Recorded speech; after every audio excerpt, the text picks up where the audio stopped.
Mitch McConnell came to the floor to declare that there is no more investigation into what the president has done.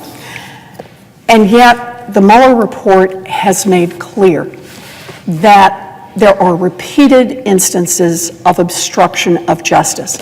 More than 600 federal prosecutors have now said that what's laid out in the Mueller report would constitute obstruction of justice and would trigger a prosecution for any human being in this country other than the President of the United States.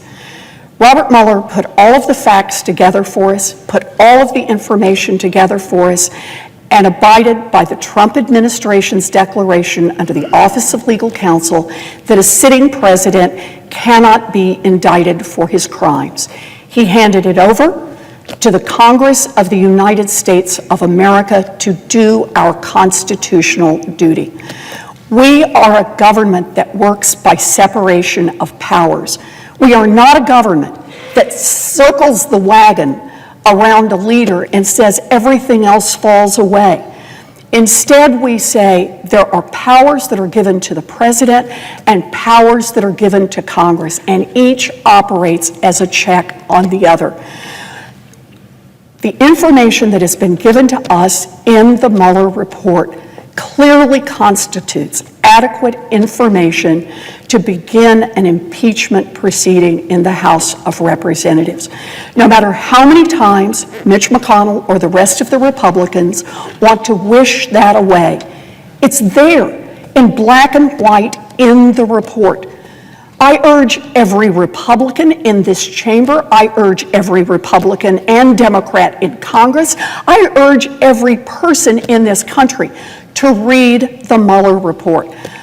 Robert Mueller makes clear that the President of the United States worked actively to obstruct justice. There is enough here to bring an impeachment proceeding. And for us, for this body, for Congress, to back up from that and to say that protecting the president is more important than protecting the Constitution is not only wrong, it is a violation of our oath of office. I'm here to say one more time in publicly, this is not a fight I wanted to take on, but this is the fight in front of us now. This is not about politics. This is about the Constitution of the United States of America. We took an oath not to try to protect Donald Trump. We took an oath to protect and serve the Constitution of the United States of America. And the way we do that is we begin impeachment proceedings now against this president. So there's a big meeting at the Justice Department as the House Democrats plan to vote tomorrow on whether to hold Attorney General William Barr in contempt over the Mueller report. Judiciary Committee Chairman Jerry Nadler invited to the GOJ to see if a compromise can be reached. Meanwhile, the White House telling former counsel Don McGahn not to comply with a congressional subpoena, citing executive privilege. Joining me now is House Minority Leader Kevin McCarthy. Sir, I know that the Republicans are saying we got to move on, we got pressing business to get to, but it doesn't seem to me that the Democrats, especially Chairman Nadler, are going to let this go.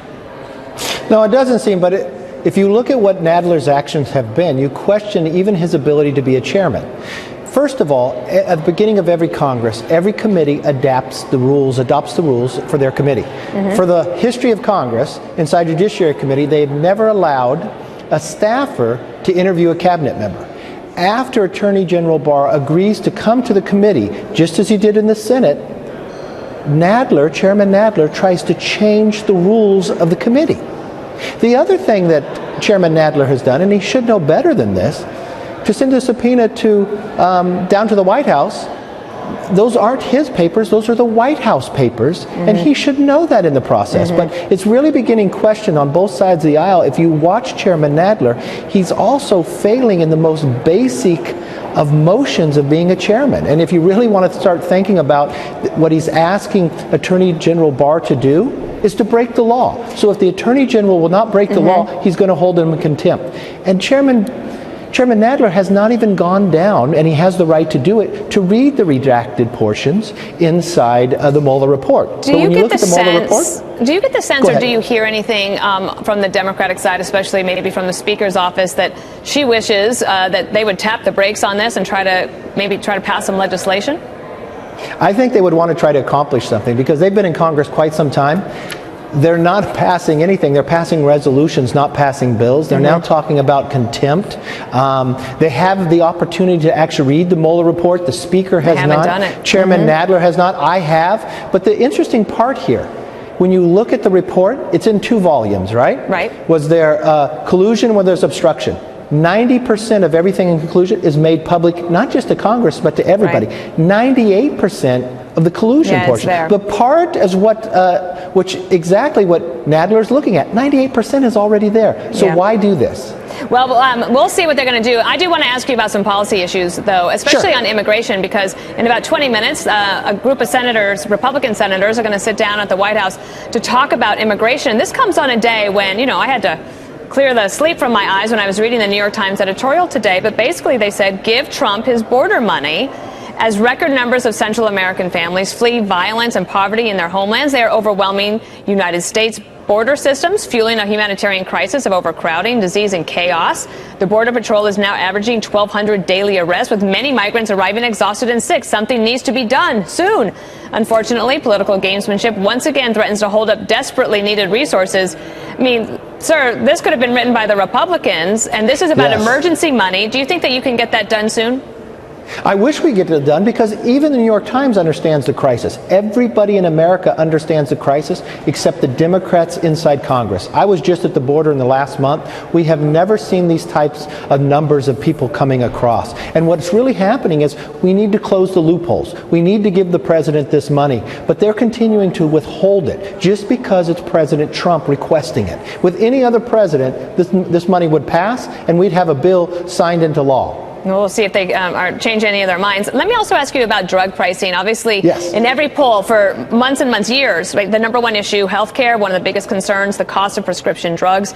Senator Rick Scott of Florida has put forward a bill in which it's called the Transparency Drug Pricing Act, where he's looking on basically choice and fairness, but it is about importing drugs and also making sure that the prices are the same as people pay overseas. Meg McArdle wrote in her column today something that I think is, I'm curious how you react to it, that there's a high cost of making drugs more affordable for Americans. If the U.S. enacted European-style price controls on drugs, less of that research would be done. She goes on, but I want to turn it back to you to find out, as the leader of the Republicans, what is your position on this issue? Because President Trump has just thrown his support behind Rick Scott. Well, I think President Trump is looking at to lower drug pricing, and the actions that this administration has done has been very effective. The Senate is having a hearing today. Even this week, we're passing 2 bipartisan bills that deal with the FDA to have transparency in drug pricing. I'm really concerned when people take a really quick answer to say, import those drugs. Because what happens is you're going to end innovation, but more importantly, it's not going to lower the price in the process. There's a way to deal with rebates, to have transparency in where these pricings are, and I think that's really to the core of what we should be doing, because the pricing of drugs are too high and we can lower it. This is a place that we should work bipartisan. These are the things we should be working on. But what's the Judiciary Committee going to do this week? They're going to hold the Attorney General in contempt for not breaking the law. But is there a companion? Do you think that there would be a companion bill for Rick Scott's proposal that the president supports? I haven't read Rick Scott's bill yet. I've seen 2 bipartisan transparency bills that we passed out of committee, Energy and Commerce, and we're actually bringing it to the floor that will go to the Senate, and I believe will go to the president's desk that he will sign. So we're doing action here, and I hope we can all work together. And what about the FDA? I know that under the Trump administration, they've been trying to figure out a way to speed up the approval process, which would presumably get more drugs on the market, which would then hopefully lower costs for people. Well, anybody will tell you this new FDA director that came in under President Trump has done a fantastic job. He has sped up in a number of different areas. And as I talk to all elements in there, they like what they have been seeing. We want to be able to continue that as we move forward. All right. Majority Leader Kevin McCarthy, thank you so much. Minority Leader, excuse me. I haven't talked to you in a while, but I know what your title is, and I'm so glad that you are here. Thank you for coming. Thank you. Joining me for more on all of this, Bret Baier is the anchor of Special Report. It's so good to have you here, as always. So while all of these things are happening on Capitol Hill, you had two leaders in Congress make statements. And one of them was Mitch McConnell, the Senate Majority Leader. Kind of the first time he's really weighed in on this. Take a listen. I'll get your thoughts. Russia set out to sow discord, to create chaos in American politics, and undermine confidence in our democracy. But on that front, given the left's total fixation on delegitimizing the president, I'm afraid the Russians hardly need to lift a finger. And Bret, just a quick one, if you could listen to Speaker Pelosi talking about how Trump's people want us to impeach. Watch. Trump is goading us to impeach him. That's what he's doing. Every single day, he's just like taunting, because he knows that it would be very divisive in the country, but he doesn't really care. Just wants to solidify his base. So, Bret, I found that kind of interesting, that you had basically the two leaders saying, Mitch McConnell saying, let's move on from this, and Speaker Pelosi saying this is not a good thing if we go down this road of impeachment.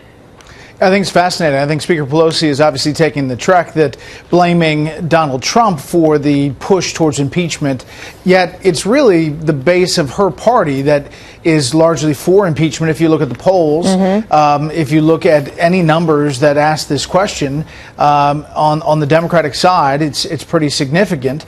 And I think Mitch McConnell, his line that case was closed, the House Democrats don't believe the case is closed, especially on obstruction. But the Attorney General has made the case closed on that front legally. And then you had this whole contempt back and forth. I do think that what you hear, and Peter Doocy on his reporting as he goes across the country, that the 2020 candidates that on the Democratic side, they are not talking about the Mueller report. They don't even get questions about it out on the campaign trail. So it is interesting that the base seems to want impeachment, but that the candidates don't want to talk about it. Definitely. And, I had Dan Balls in the Washington Post on the panel last night, and he was just in Iowa and said it doesn't come up at all. And he said part of that is because it's assumed that in the progressive side of the Democratic Party, they do want to pursue it. But that's not what they're talking about. They're talking about, big issues like health care and climate change and how to beat Donald Trump. That's the bottom line. And also possibly immigration. I do want to ask you about this because this meeting popped up on the White House's schedule. There's a list of senators going to the White House today, Republican senators, to talk about immigration. And we don't have too many details yet about what the meeting's all about. Lindsey Graham from South Carolina, he was scheduled to go, but then apparently decided not to after having a quick talk with the White House. I was interested in this. The White House has put forward a request for emergency money. The New York Times editorial page even saying you should give it to him because there is an emergency, especially on a humanitarian basis. But there is this little issue about additional seasonal workers. And Senator Tom Cotton from Arkansas, he's going to this meeting today. But yesterday he said that our immigration system should prioritize the needs of U.S. citizens over cheap foreign labor. Allowing an additional 30,000 seasonal workers into the country forces Americans to compete for jobs against non-citizens who drag down wages. We should be setting immigration policies that support wage growth and employment for Americans instead of encouraging a race to the bottom by importing low-cost labor. So I don't know what this meeting is going to be about, but do you think they'll get any closer to figuring out what they want to do? Well, two things. One is just from a 30,000-foot perspective. Think about the New York Times editorial board saying, give him his money. Yeah. I mean, that is such an evolution from where we were just a few months ago. Now, it's emergency money, $4 billion, but the White House is very forward-leaning, saying that $3.3 billion of it would go to deal with the people who have come across the border. Right, and just the acknowledgement, the evolution of the acknowledgement of the crisis. Now you have pretty much consensus that it is that. I do think that there are issues for Republicans to deal with about merit-based immigration and what you're talking about on the visas that Senator Cotton has a problem with, that they're going to have to iron out between them. Yeah. But there are some things around the fringes, as you know, Dana, that they could do tomorrow in a bipartisan fashion. They could, and then maybe the country would be breathing a little bit more of a sigh of relief on the policy side of things. All right, Bret Baier, thanks. Good to see you. All right, you too.